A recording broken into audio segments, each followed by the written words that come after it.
নতুন রমজানে চাঁদ উঠেছে। ছোট্ট ছেলে রায়হান খুব খুশি। এবার সে প্রথমবার পুরো রোজা রাখবে। রাতের শেষ ভাগে মা তাকে সেহরির জন্য ডাকল।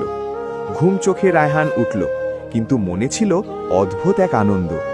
বাবা কোরআন তেলাওয়াত করছিলেন। ঘরটা যেন নূরের আলোয় ভরে গিয়েছিল। দিনের বেলা স্কুলে বন্ধুরা যখন পানি খেল, রায়হানের খুব তেষ্টা পেল। তবু সে মনে করল রমজান মানে ধৈর্য আর আল্লাহর সন্তুষ্টি। সে চুপচাপ বলল, হে আল্লাহ, আমাকে শক্তি দাও। সন্ধ্যায় আজানের ধ্বনি ভেসে এলো। ইফতারের সময় খেজুর মুখে দিয়ে রায়হানের চোখে আনন্দের পানি জ্বলে এলো। সে বুঝল রোজা শুধু না খেয়ে থাকা নয়, বরং নিজের মনকে ভালো বানানোর নামই রমজান। সেই দিন থেকে রায়হানের জীবনে রমজান হয়ে গেল পরিবর্তনের মাস। ভালো কাজ, নামাজ আর মায়ের হাসিতে ভরা এক নতুন শুরু। চাঁদ, তারা